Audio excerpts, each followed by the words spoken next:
Okay, let's talk about your session specifically. You kind of touched on this earlier. I think you do a really good job with this, and I think you're one of the best at this, if not the best. You're welcome. Thank you. You can pay me later. Yeah. I don't know what you're going to say at the end.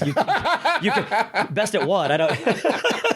Yeah, I'm like being a snake in the. Yeah. Making faces behind the camera while we're doing our best up there. No, I think you see the same thing every day. It's very repetitive, as you said. But I feel like, and maybe it's just me you're doing this for, but I think you give personal feedback in the sense that you're like, Mike, I think it would be funny if you did this. Yeah. And I get the sense you don't tell me the same thing you just told the guy that went in before me. No. Right. Do you do that for everybody? And how did you pick up on that? Like, I think it's just such a smart way to approach it. Well, thank you. I really appreciate that. I just say that, I mean, I think it helps that I'm an actor myself. Yeah. And, I tell my students this all the time. I didn't realize until I started doing both acting and session directing that the job in the commercial world, and I guess you could argue the theatrical world too, but the job is to be good at auditioning.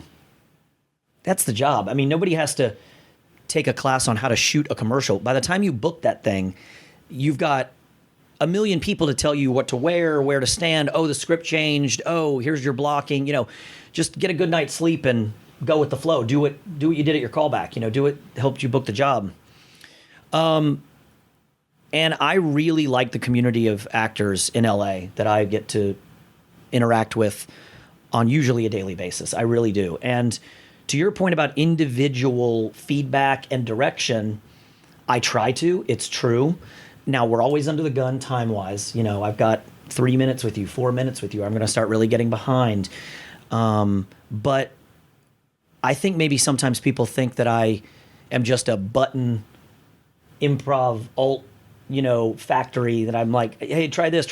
And it isn't true. What it is I'll watch you do a take. And I know you as an actor, and I know a lot of the people that come in, but even if I don't, I'll watch you do a take and get a sense of kind of your cadence, your personality, the way that you're doing the role, the perspective that you have, and that will give me that's where the idea comes from. Oh, it'd be kind of funny if maybe you just said something like this, or it'd be funny if you look back over there because you weren't sure that you had really just seen what you said. Something. Yeah. A verbal button, a nonverbal button, whatever. So it is personalized in the sense because no actor is the same. That's why, when actors get concerned about, you're not giving that to anybody else, are you? Has anybody else said it? It's like, well, no, because, it's not like the same improv or the same line delivery or the same take on something absolutely changes from person to person. It's not a one size fits all. The button that works for you isn't the same button that's going to work for me for the best take. So the individualization of my direction comes from you guys, from the actors. I'll be like, oh, it'd be cool, it'd be kind of fun if he did this. It's all based on you guys. Yeah, I love that. That's really cool. Yeah, I feel like I've seen that more. Like Henry over at 4201 Wilshire is really good at that too. But I think you're phenomenal at that. Henry's to your point though, like if I'm getting a demonstration from one of you guys, and you say like a throwaway line like, I'll pick up the tab. Yeah. I always in my mind say, okay, I'm not going to say it exactly like that. I'm going to change it slightly. Should I be doing that or should I be doing it? Because I feel like I don't think they want to see the exact same line from everybody, even if it does deliver differently. Yeah. So I think usually, and again, I cannot speak for any other session directors. Yeah, you're just speaking for yourself. But if I'm using a line in an explanation or a demonstration, like you said, it's probably going to be, I'm probably consciously going to be doing something that I haven't heard everybody do a million times. Okay. However, to your point, it's smart to maybe before you do your first take, go, hey, John, is everyone saying something like that at the end? And then, I'll let you know. I've heard that one a couple times, maybe try something else here. Yeah. So it's not wrong to think if we're using it in our explanations, which usually don't change over the day. They might if our bosses come in and say, hey, this is getting a little skewed this way or this way. We need to kind of bring it back in. Or we just got an email from the agency. They're really wanting a big reaction here. And so maybe the explanation changes slightly. But no, I don't. It doesn't help us at all to make the link better, which is what our job is, to turn in a really quality link at the end of the day.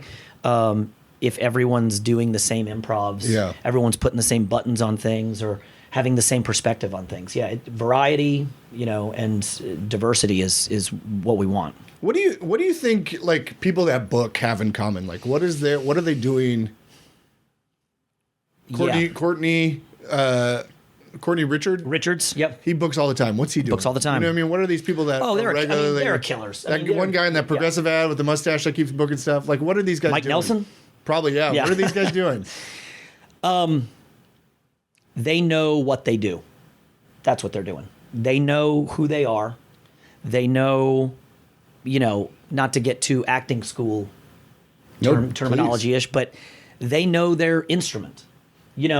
I tell this to students all the time. I'm like, when you're auditioning for a commercial, a good way to make sure you're always grounded, which is one of the, most common notes we give, keep it grounded, is, no matter what the commercial is, what the spot is, where you are, whatever, you're a version of you. You're a version of you. We all have different versions of ourselves, the version of ourselves when we're with our friends hanging out, version of ourselves at work, a little more buttoned up, a little more eager. Some of us are drier, more sarcastic. Some of us are peppy or whatever. You are kind of the secret sauce. And the people that book all the time, like you're talking about, they know they get a piece of material, they kind of digest, get a certain amount of ownership over it, and then they do their thing. You want your auditions to stand out and all that kind of stuff. Just you want to be more you than everybody else. Because there's a lot of people, putting on an act or doing a performance, or a lot of people have what I jokingly kind of say is like a commercial auditioning avatar. And sometimes I'm like, the people talking to each other in the lobby, those are the people I want to come in and audition for the commercial. I don't want a big change when you pass through that doorway and, either dial it up or do anything, too extraneous, whatever. Those people, they really understand what their take is, what their sense of humor is, how their brain works. Yeah. That's what they're doing. So stand out by being you.